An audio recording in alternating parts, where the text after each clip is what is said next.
Mastermind traders, it's Wednesday 16th of June 2021. Quite a lot of news today, a lot of high priority news there. We've got 1:30 p.m.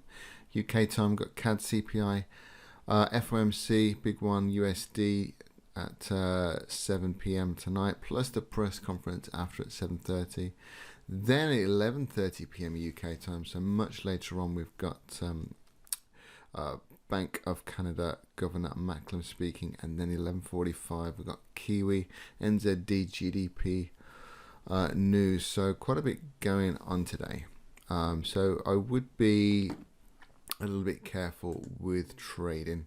Talking about CAD, dollar CAD tested 122 yesterday, but has seen sellers come in. It's a key area to break and close above if we're going to see further upside on dollar CAD. There is I can see a very minor area of resistance there, which is broken, which could become support, but this is a major resistance level, so really important to break. So I'll be waiting out of the markets until really today's over. We've had the USD news, the FOMC, we've had Canadian news out of the way, just to see what position dollar CAD is in. Another CAD pair of interest is Aussie CAD, and that's purely because it's ranging. We can look to buy from support, sell from resistance if we get the right setup. So we can do that, but also keep an eye on it as well, because we will expect this to break one way or another. So let's just say it was to break to the upside. We can look for that break, we can look for that pullback, potentially retesting the top of the channel, rejection, and then look to buy, and obviously vice versa for a sell. Let me just draw that in for you. So Aussie CAD been moving very nicely, like I say, between these two ranges of support and resistance. That's something you can keep an eye on, but still, we do have that CAD news later, so do you want to trade it? This is why it's important to have rules around news in place, so okay, well, what do I do around news? Do I stay out of the market? Do I trade, but maybe a couple of hours before the news comes out? Do I then stop?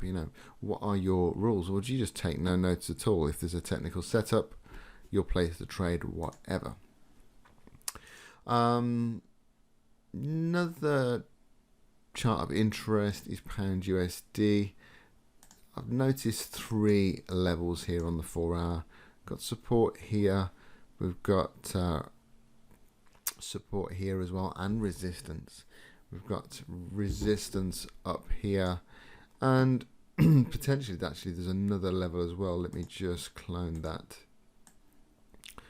There's a bit of a level up here as well. So right at this moment in time, we broke these lows here, okay, but buyers came in, and look, it's taken price back up into this resistance and support level around about 140, 120.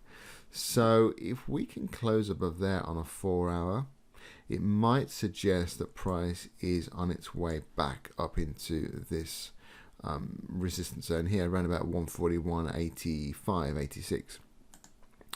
But again, you have to think about FOMC later, news. The markets may be in a kind of might not actually do much. The dollar pairs might not do much today, and what they do may be a false move and quickly retraced. So you do have to be careful. But I'll point out these levels to you, and what you want to do with them is up to you. If you want to wait until tomorrow, then I would understand.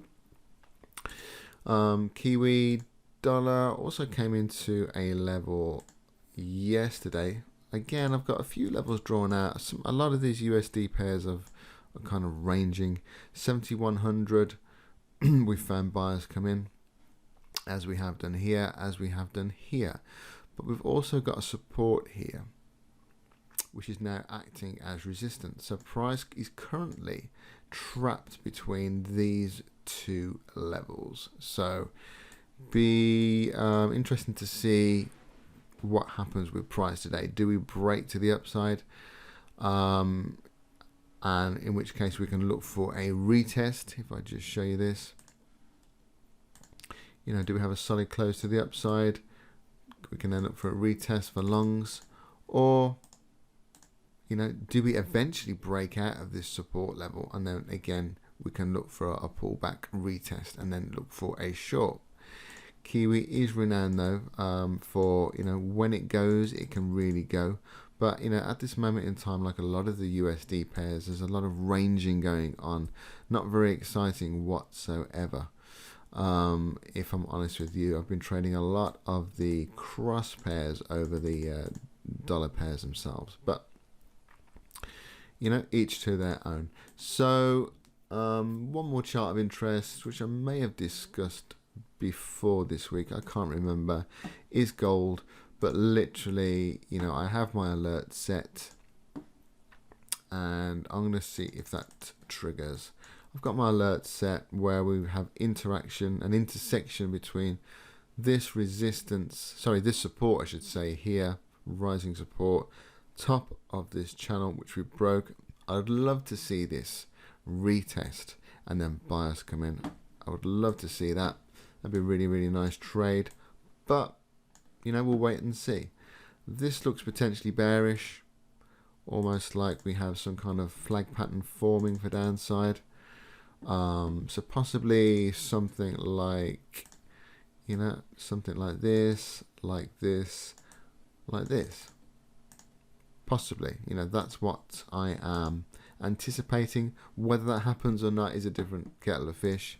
But I got my alert set down here, not quite at the point where I'd like price to come down to, but you know, I want to be made aware beforehand when price is in the zone, if you like. Also drawing a fib from here to here. Sorry guys that the lines are yellow, but there's actually a 78.6% retracement here, and that's where I've actually drawn my alert. So you know, could it be a level where price bounces from? It's, you know, my alert is there. It's worth waiting and seeing if that alert goes off and seeing what happens. Do we get buyers come in there? So, you know, have your alert set. Decide if you are going to be trading today because of the news. Have your charts of interest. Have a watch list, and yeah. That's it from me today. Have a great day. Please be careful trading, because it is a bit of a busy day with news, and wouldn't want you to get caught on the wrong side of the market. All right, so from me and the team, I will speak to you tomorrow. Bye.